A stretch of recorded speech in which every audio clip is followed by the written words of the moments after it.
late. Huh? It's a little late. I'm not in that picture. Oh, you're definitely in the picture. And video. Yeah, I'm not asking permission. I'm in public. It's okay, bro. It's okay. I'm in public. I don't need permission to take photos. Of people you do though. No, you don't. No, that's ridiculous. You're in public. There's no expectation of privacy in public. So you're good. You're good. I'm in public. So are you. Okay, so if I take it farther, then you feel me? Like that's what I'm saying. Keep the camera off. You don't know what people got going on. I don't really care. I'm in public. All right. Get the camera off. No. Yeah, I'm recording you.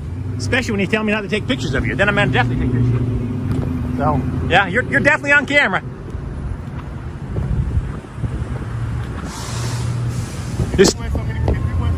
You're still on camera. The sooner you leave, the less time you're on camera. Yeah, grow one, pal. Grow one. Excuse me, sir. What are you doing?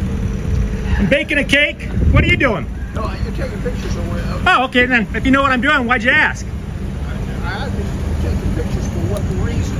Oh, because I'm a terrible artist. If I draw, I get home and I couldn't tell the difference between this place and a Burger King, so I take photos instead of drawing. Uh-oh. We got trouble. We got trouble.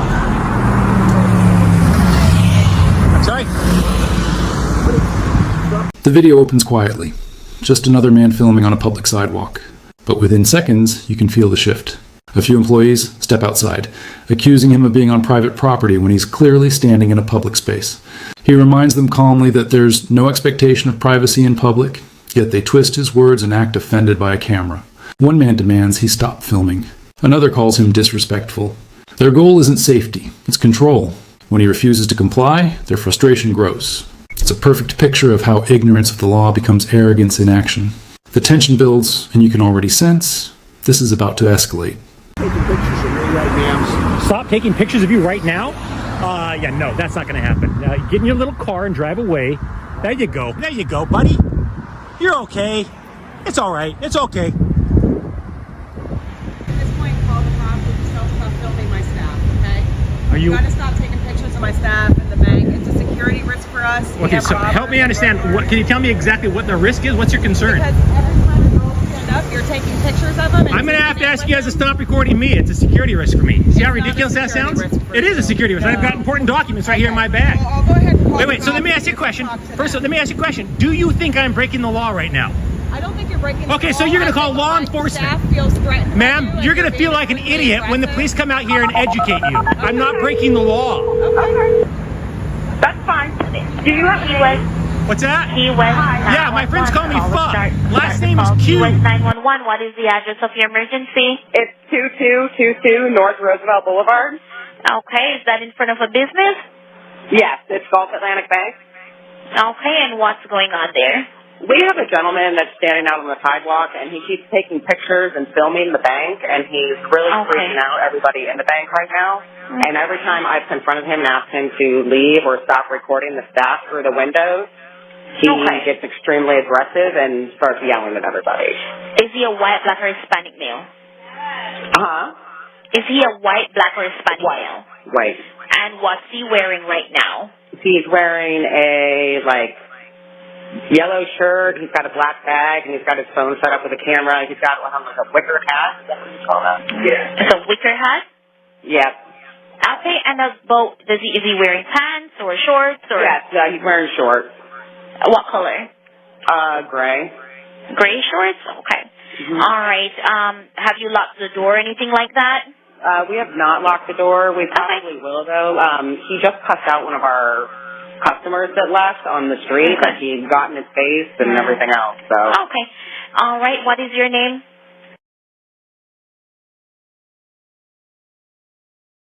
All right. We'll get an officer out there. Have your phone number ending in 8614? Okay, yep, that's it. All right. If anything and he tries to get aggressive again, call us back immediately on 911, okay? Okay, perfect. Will do. All right. Thank you. All right. Thank you. Bye.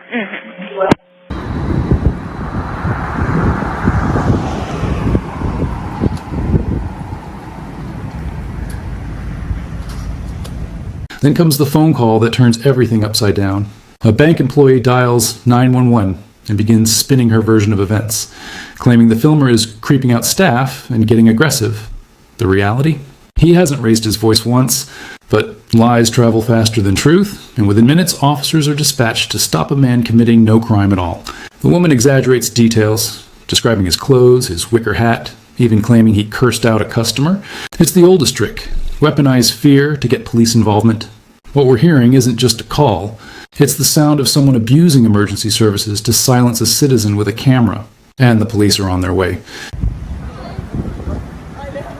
What's going on? Not clear that I can So this gentleman has been out here taking pictures of the bank, which was fine, but now he's like trying to take pictures in the window, like he was like zooming in and kept waving at Amani and making like signals to her and stuff. I don't know what he's doing. I tried to speak to him and he got very belligerent with me and told me that he's allowed to do whatever the fuck he wants. So I was like, okay. I'm like, but you're making everyone extremely uncomfortable. I mean, he walked around this side of the building and was like trying to take pictures through. Yeah, like I can video him. He's like this. Yeah, like he's like in our windows. I'm a major stock order here. I asked the guy, I was pulling out, I asked him to go in and stop there. He says, you get in your little car and you just get out of here. Okay. So, is he on the sidewalk? Yes. Right now. Let's see. But he's been on the inside the property, I think, hasn't he, Jamie? I haven't seen him walk onto the actual property, but that's the thing though. He's Up like against the window. yeah. This is the property right here. This window that he's in. He's been in the window back here. Yeah, so I mean, we can make sure that he's not allowed, he can't be on the property. Yeah. But from the sidewalk, unfortunately, there's not much we can really. Okay. He's on public property. Right. All right. On private property is another story. We can remove him. If he's harassing customers, that's a different story. So, explain how he arrested you? In other words, basically, I'm pulling out my car. I asked him to stop taking pictures. He says, oh, you get in your little car and you just get out of here. It's not really harassment. I mean, if you don't have any reasonable expectation of privacy when you're out in public, correct? You're I'm out in the parking lot. I have a reasonable expectation when I'm in the parking lot. You're still in public view. If you're in the bathroom, that'd be another story. Basically, Can you go out and talk to this guy? yeah, I can go talk with him. We'll go talk to him for sure. Okay. But I mean, from what being out on the sidewalk, he's not. I asked him why. He said, what are you doing? So if this sidewalk is private property, this is owned by the bank, then yes, he can't. This is the style. See, this is what he's doing. See, he's looking at all of us in here, and then he keeps. See, Yeah, I'm sure you've seen plenty of the videos. I have. Yeah. Yeah. Okay. Oh, he's like walking around. No. Police arrive and instantly take the side of the complainants without verifying a thing. The staff feed them a dramatic script that he's filming through windows, making gestures, harassing workers. But watch closely. The officers already know the truth. One admits that being on the sidewalk is perfectly legal, yet still says, we'll make sure he's not on your property. That's bias, plain and simple. Instead of upholding rights, they search for loopholes to justify interference. The officer's tone shifts from calm to commanding, not because a law was broken, but because authority was challenged. This is where accountability begins, on camera, in real time, when ignorance meets someone who actually knows the law. I don't know about him. I've never met him, but But it's like when you come up to the windows and I. Yeah, like he's like in the window. yeah. Not, I mean, people's bank accounts and stuff. Okay. So this is your property? Yes. Sidewalk as well? Yeah. Okay. All right. I don't know if you guys can just say something to him, because like I said, I tried saying something to him. He's just making everyone super uncomfortable. Oh, yeah, because We I walked walked the door out, at this I point. asked him when I Well, that's what I mean. That's what he's doing. He's out here with his phone. He's recording, just to try and get a rise out of us. Okay. But I mean, if he's in public on the sidewalk, as long as he's not obstructing traffic, he's not obstructing anybody who crosses the sidewalk. I mean, he's not really breaking any laws there. Okay. All right, but we'll tell him he's not allowed on the property. You guys don't want him on your property. Yeah. Okay. That's pretty much it. So he can't come up here, put his phone up against the window. Yeah, because that's pretty much what was making us super uncomfortable, and like the way he just keeps trying to mess with her, it's aggravating. So. Okay. Yeah. All right, we'll go talk to him. Okay. Thank you. Yep, you got it.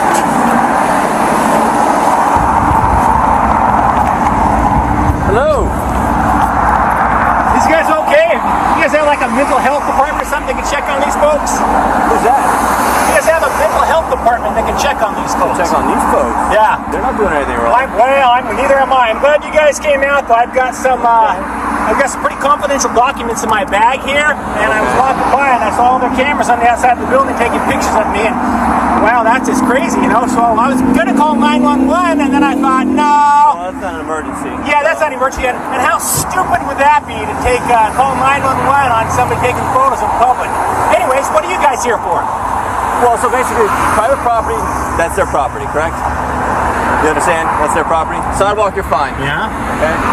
They've got pictures of you up on against their window. No, they don't. No, they don't. Yeah. Okay. So you saying that I was actually have my camera on their window? You want to show me where? Right outside. Yeah. She has a picture of it on the sidewalk out there. Yeah, it's on the sidewalk. But this is their property. Didn't touch their window. Okay, didn't touch their building. This is still their property. I could care less. This is my property. It's a public sidewalk. This is a public sidewalk. So what's your point? Just stay off the property. I'm not on their property. I haven't been on the property once. Okay. Did they lie to you and tell you I've been on their property? There's a picture. Now the encounter hits its peak. The filmer, confident and composed, challenges every false claim one by one. When an officer accuses him of putting the camera on the window, he laughs it off and demands proof. His voice stays steady, sharp but factual, as he exposes each lie with precision. "You're full of it," he says, standing firm on the sidewalk. His sarcasm lands perfectly. Don't eat yellow snow, don't run with scissors. He refuses to surrender ground or dignity. Surrounded by badges and egos, he still holds total control. Not through defiance, but through knowledge. And for the officers, that's the one thing they can't handle. Of you outside their window, just outside their window, with their phone up against their window. Up against the window. Okay, so I don't know if they're if you're lying. You're full of shit, dude. Okay. I didn't have my camera up against their window.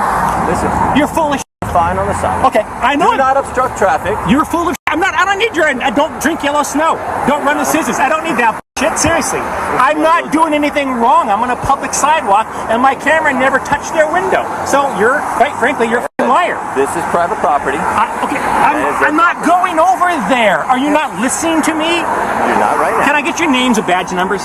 My name is Officer Ham. We don't have badge numbers. Okay. We have an ID. Okay, what's your ID, officer? It's 4009. And you? Officer Burnham, 4119. And you? Officer Okay, haven't been on their property, so scram, beat it, seriously.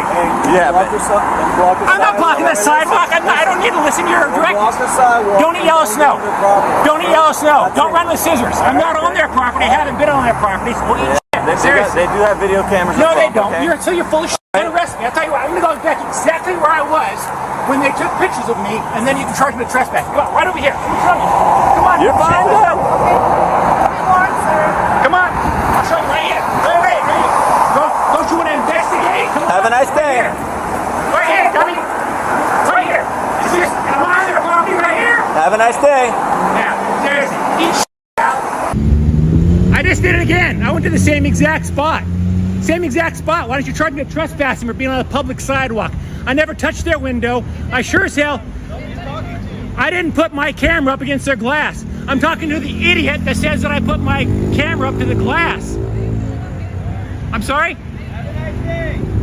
Am I feeling okay? I can't hear you.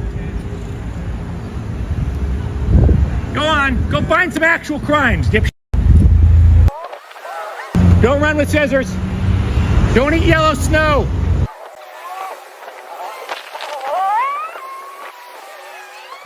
And make sure you wear your seatbelt. Hey, I don't tell you how to go home and beat your wife. You don't tell me where to aim my camera. How about that? No, they locked you out again. There you go. When it's over, the truth stands tall and unshaken. The police can't arrest him, can't cite him, and can't prove a single thing they claimed. They leave defeated, while the filmer remains exactly where he began, on the sidewalk, lawful and free. But what really stands here isn't just a man with a camera. It's the idea that accountability still matters. Every word, every frame, every second of that footage exposes a truth that no badge can rewrite. The officers came with authority, but he stood with knowledge, and in the end, that was enough to dismantle the illusion of power. The narrator's voice pierces the silence, echoing through every frame of that recording. Police can lie to citizens, but citizens must never stop recording them. Because the moment you stop recording, the story gets rewritten by those who have everything to hide. The lens doesn't shout or curse. It simply remembers. It becomes the witness that never blinks, the truth that can't be silenced. In that still image, justice finds its reflection, not in the words of the law, but in the courage of the person holding the camera. And that's the point so many forget, that silence is compliance, and compliance without question is control. The camera, for all its simplicity, represents the one thing that terrifies unchecked power: evidence. It doesn't take sides, it doesn't negotiate, and it doesn't flinch when authority steps forward to intimidate. In every recording like this, you see the balance of power tilt. Not because of aggression, but because of awareness. One informed citizen can do more for accountability than 1,000 empty promises from within the system. This isn't just about one man and a camera. It's about every citizen who's ever been told to move along. Every activist labeled as disruptive. Every journalist threatened for asking the wrong question. It's about mothers teaching their kids how to survive a traffic stop. It's about ordinary people learning extraordinary courage just to stand on a public sidewalk. In a world where those in power often write the script, the camera has become the only pen that tells the unfiltered truth. And once the footage exists, it can't be erased. It becomes a piece of history that demands accountability. Every second of that footage stands as proof that knowledge beats authority. That the Constitution isn't just paper, it's power. And that power doesn't belong to the state, it belongs to the people. The filmer didn't win because he was loud. He didn't win because he defied the police. He won because he knew. He stayed calm, he stayed focused, and he stayed free. And in doing so, he exposed an uncomfortable truth. When citizens know their rights, lies lose their grip. So let this moment be a reminder. Learn the law. Stand firm. Don't give in to fear, threats, or fabricated authority. Because once you know your rights, you become untouchable. The badge may demand obedience, but the truth demands respect. Keep recording, keep questioning, and never let intimidation rewrite your story. The law belongs to those who understand it, not those who abuse it. In the end, it's not just about cameras. It's about conscience. It's about the quiet bravery of ordinary people who refuse to back down. It's about holding a line that should never have been crossed. Because somewhere between the silence of injustice and the sound of that record button lies the heartbeat of freedom. And as long as there are cameras, there will always be light. Because the camera never lies. It only reveals what power tries to hide.